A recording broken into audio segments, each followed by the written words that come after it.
I'm J.R. Church. Welcome to today's analysis of the news. We've got a fascinating book here. To me, one of the most thorough discussions of America in prophecy to be found anywhere. And we have the author with us on today's program, Mark Hitchcock. The book is entitled The Late, Great United States. Gary Stearman is also here to discuss this book with our author. Well, J.R., thanks. And The Late, Great United States deals with a question that you've probably asked yourself. Where does the United States appear in Bible prophecy? A lot of discussion about that. Mark Hitchcock, welcome to Prophecy in the News. Thank you. Good to be with you. Where does America fall in Bible prophecy?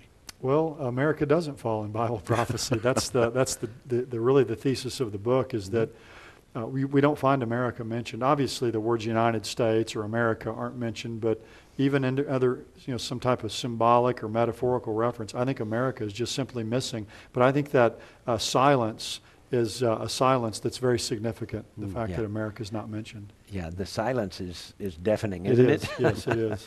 Now look, this book will tell you why America is not in the forefront of the book of Revelation.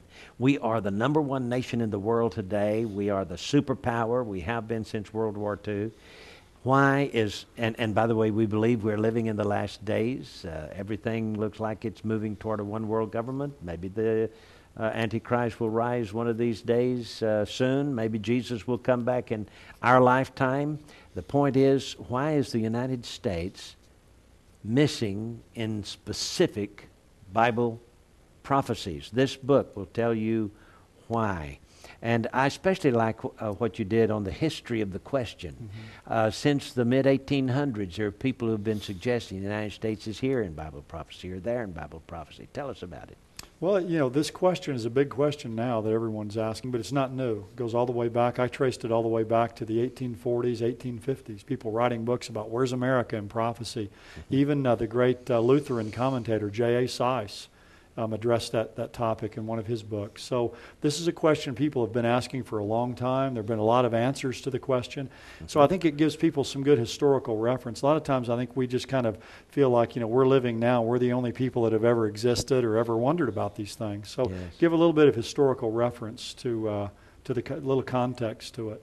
Yeah, you will be surprised to hear why he says America is not mentioned in Bible prophecy. Now, there are those who say, well, we're Isaiah 18, the whirring wings beyond the rivers of Ethiopia. There are some who say, well, the young lions of Tarshish. And, even if that's true, look at those prophecies. That's just a footnote. It doesn't say that we have anything to do in a significant way with the end-time prophecy. By the way, Logston of Moody Bible Institute years ago wrote a little book on America and prophecy in which he suggested we might be Mystery Babylon the Great. There are those who believe, various things about Mystery Babylon the Great, but there are those who think America might be. There's a little city outside New York City called Babylon, New York. Okay. Oh, look at there. Here we are, sitting right there near Manhattan, But is the United States in prophecy? What is the real reason why the Bible is so silent on this subject? This is the book you need to get. I hope you will get it. Gary, any last words? Well, I'd just like to make one quick inquiry. As long as Mark is here, I want to ask him about the rapture of the church. You make an excellent point about the rapture of the church, how it would change society. We believe in the pre-tribulation rapture of the church. J.R. and I do. We've taught it for years. So does Mark. It would make a huge difference in our society if it suddenly there were a rapture. What would it do to our world? Well, there's people all over the world that are believers, but by any reckoning you take, America has a much higher percentage Christians than any other country in the world. And if the rapture were to happen today, it would take out 20 to 30 million people at least. Some think even much higher. I mean, that's if 10% are believers, 30 million are gone. I mean, it could be upward 50, 60 million people that disappear from our country. The salt and light are taken out of this country. The support for Israel's gone. The righteousness of the people is gone. It would be like 1,000 Katrinas taking place in the nation of America. The Dow Jones, the unpaid mortgages. I mean, we would go to be a third-rate power overnight. Absolutely sink. Yes. Economically, politically, In every way. militarily, in every way, the United States would just literally sink like the ancient Atlantis that sunk beneath the waves. Yes.